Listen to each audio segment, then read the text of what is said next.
and move better and feel good. So we're going to be clasping our hands together, and we are going to just be going in circles. And we're making figure eights with our hands, and we're going to go for 10 in one direction. I'm not really counting. It'll probably be about 20 seconds or so. And then we're going to switch directions. And so whatever direction you head it off into first is probably going to be the one you prefer. And then when you go to switch it, you'll see it kind of messes with your brain a little bit. And then we're going to switch directions. You'll see I have to get a little bit more movement in my elbows to go the other way. And we're just kind of loosening up the wrists and the elbows, because the bones that come down into our wrists from our upper arm actually make our elbows. And so we are working elbows and wrists with this guy. And maybe a couple more in the other direction.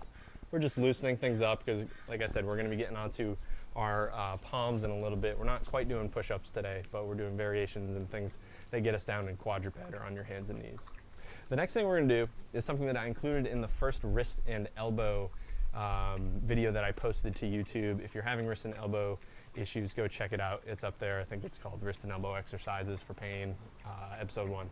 But all you're going to be doing is you're going to find the point at which your arm bones meet your hand bones. It's your wrist, right? And so you're going to take gentle pressure between your thumb and your forefinger, and you're just going to squeeze a little bit. And you might actually feel like it's pulling your hand away from your arm. And so you're going to squeeze, and we're just doing this for time. We're going to extend and flex and deviate one way to the other. So we're just moving it around. You can make circles, but what we're doing by squeezing is distracting the joint a little bit, making some space for some synovial fluid or lubrication in that joint to kind of get washed around, lubricate the joints, grease the groove that we're going to need for all the stuff that we're doing coming up in the near future. And once again, I apologize if I'm going to be a sweaty mess here in a second, because it's pretty hot with the sun beating down on me. This light green shirt's going to turn pretty dark pretty quick. All right, so we got about 30 seconds. It's just a gentle squeeze. You're thinking about maybe 20 pounds of pressure of squeezing. You're not trying to make a tourniquet around your wrist. You still want some blood flow to get there. You shouldn't be having any numbness or tingling. Once again, no real rhyme or reason to the movement. You're just flexing, extending, and then moving side to side, trying to get a lot of degrees of motion covered in there. And then we're going to switch to the other side. So once again, just gentle squeeze. And side to side, flexing and extending. It looks like I'm waving to all those people joining in. What's up, guys? Thanks for coming for upper body health. And we're just flexing, extending. If you need to kind of reset your grip, please be my guest. Just flexing, extending, moving around. We're doing about 30 seconds. You can go up to a minute on your own if you want. You just want to be mindful because you are pressing on a couple nerves and some circulatory tissue there, so you might get some numbness and tingling in your hand. That's something you're going to want to avoid. Or if you do start to get it, just take a break. Let the blood get back to your hand. All right, so circles. Like I said, no real rhyme or reason to that. It's a very general, called a shotgun technique, because we're just covering all of our bases. We're just mobilizing the entire joint, moving some synovial fluid around, getting things ready so we can put some pressure on our wrists. So I'm going to scoot back here so I can actually see what I wrote down, what we're doing. Like I said, we've got a bunch of stuff going on today. So I'm going to scoot back here. I know that we're going on, I think, to the elbows here. What do we got? 3. Oh, I take that back. We're going to be going a little bit for neck, shoulder, and nerve mobility here by doing something that we call an Egyptian. I'm going to get rid of my flip-flops here. So Egyptians are great for mobilizing or moving, stretching, tensioning, whatever you want to call it, the nerves that come out of your neck and go down your arm. So if you've been having some numbness or tingling from all that sitting we've been doing on the computer or FaceTiming or Instagram or whatever it's going to be, the muscles in your neck can get really tight and put pressure on the nerves that go down your arm, maybe cause some numbness and tingling. And this is where Egyptians can really help, because once again, just like this mobilization technique we had for our wrists, they're kind of a shotgun technique. They get all the things, okay? They're going to get your median nerve, your radial nerve, your ulnar nerve, your axial nerve, all these big nerves that come out of our neck and go down our arm. But what we're going to do is we're going to stand with one arm out with your palm up, and the other arm out with your palm down. And your eyes or your head are always going to be turned toward the palm that's up. And so you're really reaching. I'm rotating my hand so my thumb is facing back, my opposite thumb is facing forward. I'm looking And then as I switch my palms over, I'm looking towards the other side.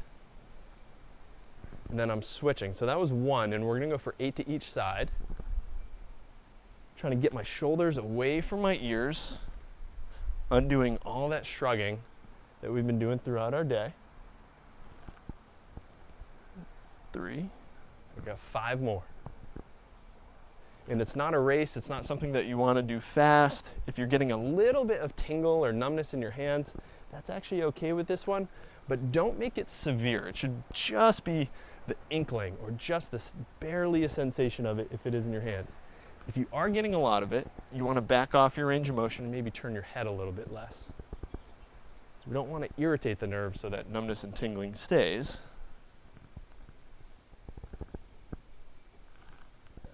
I don't even know what number I'm on. I'm talking, I'm not counting. I'll say I got 1 more.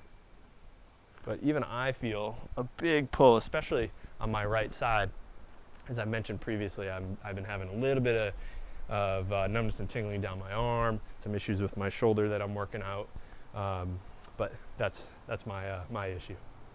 So what we're going to do next is we're going to do a little bit of a thoracic mobility drill, because we do need to be able to side bend our thoracic spine. We're not just rotating, we're not just flexing and extending our thoracic spine throughout our day, we're also side bending it. And a lot of times we lose this capability, and it makes us start to compensate with our breathing patterns.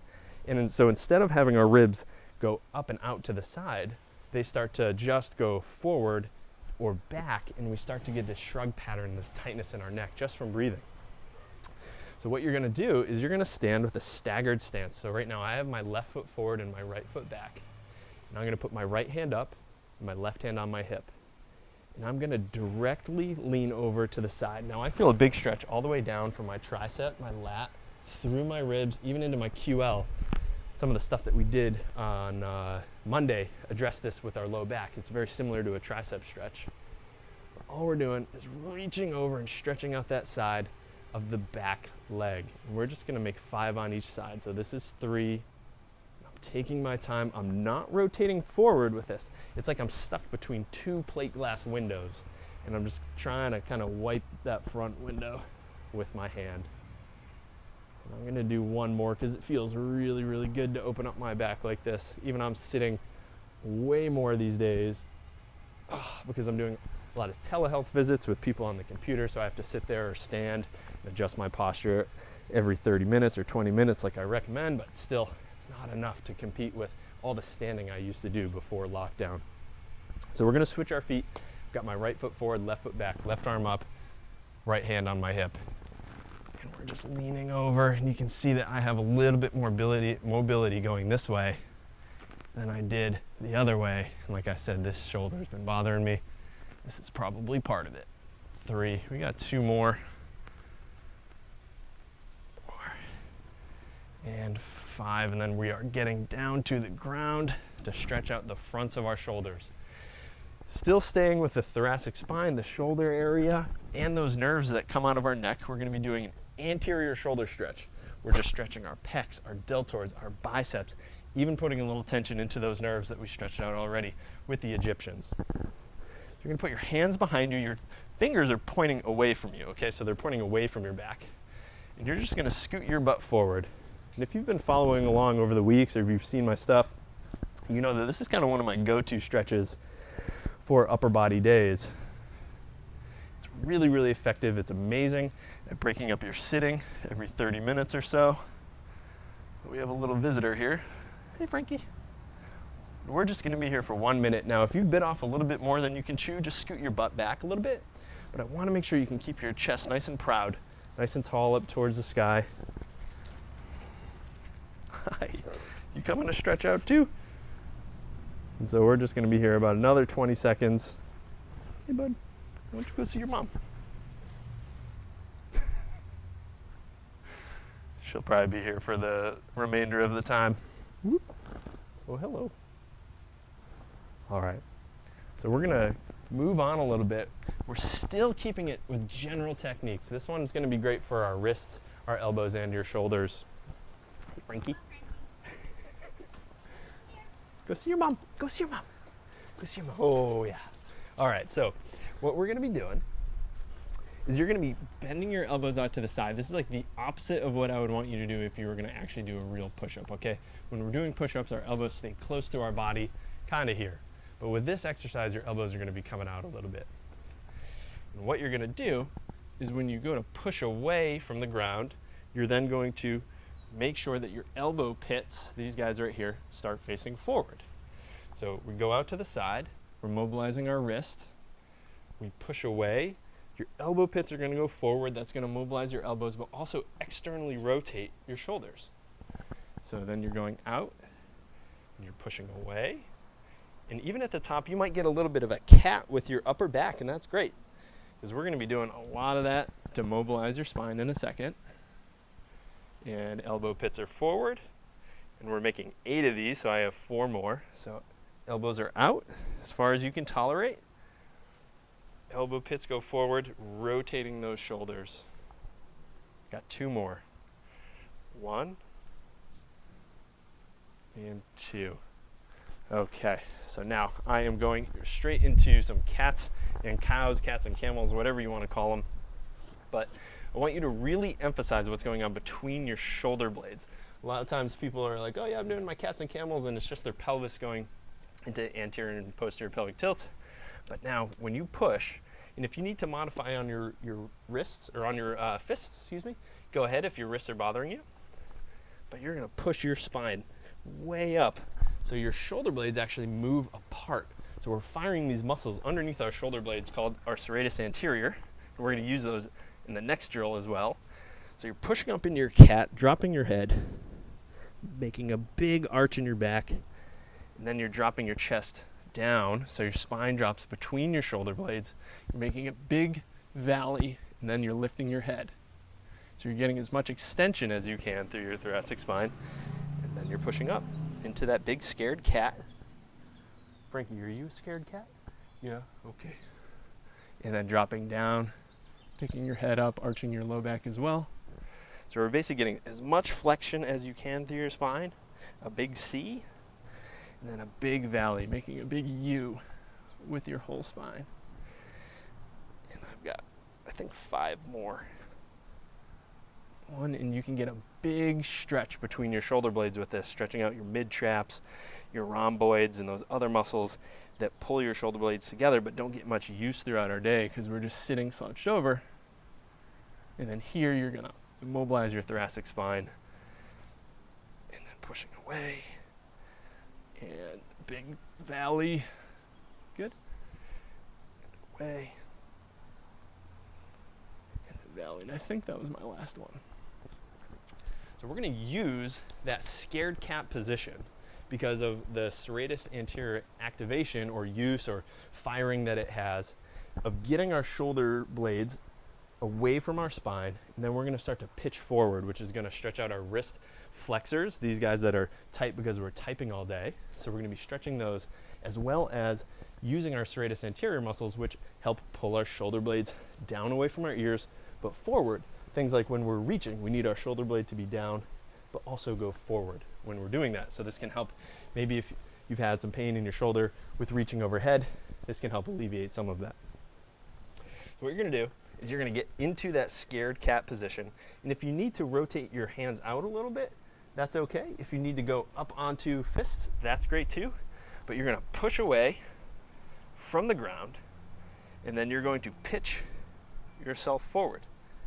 Now we're only going to do 5 of these, and if it is uncomfortable on your wrists, if you turn your hands out just a tiny bit, it might be a little bit more comfortable. So you're going to push away and lean forward. So there's 2 of my 5. So reset, so push into that scared cat position. 3, and I feel a big old stretch through my left wrist, feels great. 4, and my elbow pits are facing forward as well. So we're incorporating a lot of the stuff that we've already done today. Scared cat and forward. Awesome. So we're gonna drop back and do a little bit more spinal mobility with this next one. So thoracic spine mobility, we're gonna use rotation to go into extension on one side of our spine and flexion on the other. But it's also gonna just help kind of anti-sit, kind of break up the sitting that we've been doing all day. This is a great one to do If you have been sitting for like 20, 30 minutes, get your butt out of your chair, pop down onto the ground. That's all you need, your ground and your body, and we can do some T4 rotations. So you're gonna be down almost like you're about to set up in a child's pose. You're gonna take one forearm, it's gonna go down on the ground right between your knees. Your other hand is gonna go on your low back. You're gonna push away from the ground and then pull your shoulder back and follow it with your head. And then you drop back down. And then you're up towards the sky, and we're gonna do 8 on each side. 2, 3, exhaling as you rotate up. It's gonna get the air out of your lungs so your ribs and your thoracic spine can move a little bit easier. Once again, just like everything else, it's not a race. We're not going for speed. Take your time. Use your breath. You got 2 more.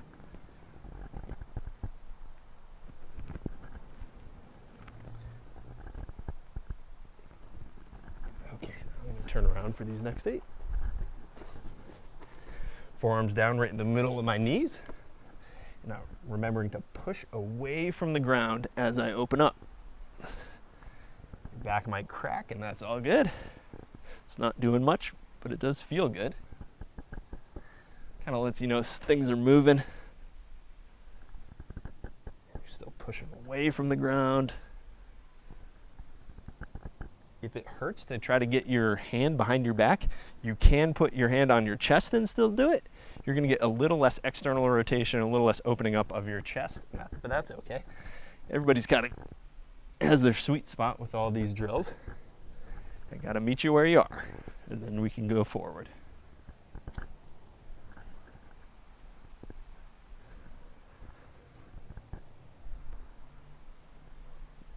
Okay, that was 8. We're going to pretty rapidly shift gears here and do some trunk stability work while also working on the stabilization of our shoulders. Now, there's a lot of people that believe that the rotator cuff only works kind of with rubber band exercises, but I'll tell you that if we're doing some grip work or you're doing some shoulder stability work, your rotator cuff has to work. It has to be firing. So not everything has to be, with a weight in your hand, a kettlebell or a band or even isometrics. Just the fact that you're holding your body weight up, even with a push-up or a plank, your rotator cuff has to work. So we're gonna do something that kind of biases that. Also gonna work on your chest, your trunk stability, and even your hip stability as well. And this is gonna be a knees up shoulder touch. So you're gonna have to be in your quadruped position. And once again, you can do this on your fists. You can do it with a bunch of pillows stacked underneath or even a chair to support your upper body if you need to. And we're gonna do 5 touches on each side. Let's see here, this way, here we go. So what you're gonna do is you're gonna be quadruped position, so hands, knees, toes, and then you're gonna lift your knees just 2 inches. But I don't want your back to be really rounded. You're just keeping a nice neutral, natural curvature in your spine. And so you're gonna be up, your knees are wide, your feet are wide, and you're gonna touch. And you're gonna touch. We're making 5 on each side, and you keep your knees nice and low too. And no movement should be going on in your hips. You see all the rocks falling from my hands. What do we got next?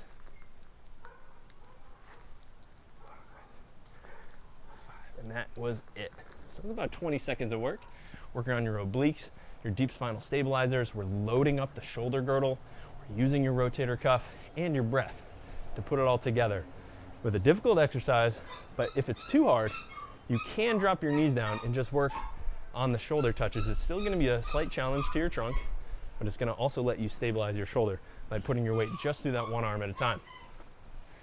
The next thing that we're going to be doing is a hug and turn. So you're going to be in a half kneeling position. So you're going to have one foot down. The other toes and back are going to be tucked under because you might as well work on your big toe mobility if you can. You're going to have the same hand down as the foot that's forward. So I have my right foot forward. I'm going to have my right hand down on the ground. I'm going to reach underneath my leg. I'm going to open up. It's very similar to that T4 rotation that we were doing. I'm just smoothly going through 8 of these on each side.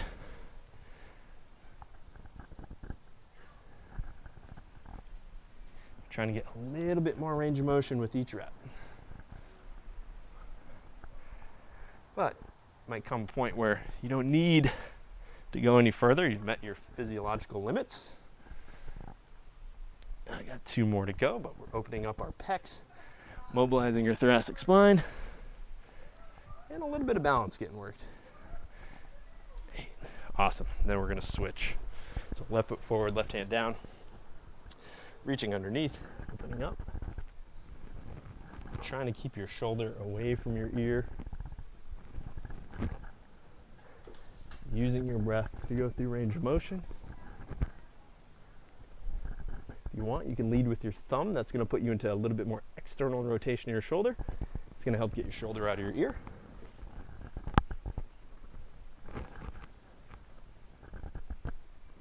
Two more.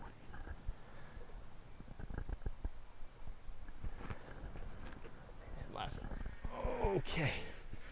And that was 8. Okay, so we got 3 things left. They're all going to use the towel, the strap, the t-shirt, the band, whatever it is, something that isn't going to stretch too much because we're going to be doing isometrics. So we're just using those rotator cuff muscles. We're also using all the muscles of the shoulder girdle with these 3 to go through some range of motion with some of them while doing isometrics with other muscles. You can make yourself comfortable. You can sit in a chair, you can sit on your couch, you can stand, you can low kneel like I'm doing. It's up to you. But the first thing you're going to do is you're going to go about body width apart, hands at about your chest level, and you're going to pull apart on the towel, the strap, the band, whatever it is, and then relax. And so we're going to hold for about 2-3 seconds, and we're going to make 10 reps. 2, 3. So as you pull against this and it doesn't want to move, what's going to happen is your shoulders are probably going to want to come back. It's probably going to say, oh wow, look, my chest can go up a little higher, my shoulders are going to come away from my ears, and kind of correct my posture. Or make my posture a little bit more upright just by pulling against this. So a towel is something handy to maybe keep in your desk drawer, keep it on the floor, keep it close by. Once again, every 30 minutes or so, 20-30 minutes, you can pull it out, do a set of 10, and then get back to work. And I'm sweating up a storm here. I think I got like 3 left. And we're going to build on this one. 2, good. Your elbows stay close to your body. You don't want to be pulling apart here. So elbows are close. We're going to bias your shoulder external rotators and retractors with this position. Okay. So the next thing you're going to do is you're going to be pulling apart. You're going to maintain that bend in your elbow as you pull apart, and then you're going to lift your elbows up to shoulder level. Reset, pull, shoulder level. Trying to keep your shoulders away from your ears, maintaining an upright posture. You want to avoid having your head dump forward. So if you keep your ear over your shoulder, you'll be pretty good. We have 7 more. 1, 2, 3. So we're working those shoulder external rotators through a bunch of shoulder flexion, which is kind of how we use our arm in real life. You know, we don't just stay down here and just rotate like robots. We're always constantly moving through different degrees of freedom while firing our rotator cuff, while using our rotator cuff. I think I got 1 left. Then we get to lay down again. Okay. Okay, so we're going to be laying on our back. You're going to be about shoulder width apart, so a little wider than hips. We're going to be laying on our backs, and we're just going to be pulling the band or the strap or the towel apart and just bringing our arms overhead 10 times, and then we're done. So I'm going to get down on my back. I'm going to have my legs straight. Let's see, make sure you guys can see me. I'm pulling the band apart. My palms are facing the floor to start. I'm going up, I'm pulling apart all the way as far back as you can go while keeping your ribs down and connected to your trunk and your pelvis, okay? If you're lifting your arms and you get to here and then you're really arching your low back, if you're really arching your low back there, we know that this is about your normal physiological range of motion. So if you got your ribs down, you wouldn't be able to go any further. We know that you need to stretch out your lats and your triceps. Pulling apart. Or maybe you know that you do that, but pulling this towel apart has helped you free up some range of motion Actually stretch out those lats. I think I got 6 more. I'm relaxing. Pull apart. 1.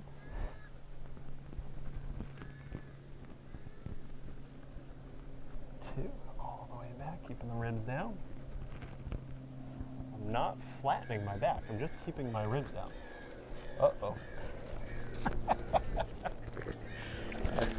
Oh, Frankie, you got me. Oh no, I think everybody's got one left. Oh, thank you for the kisses, Frankie.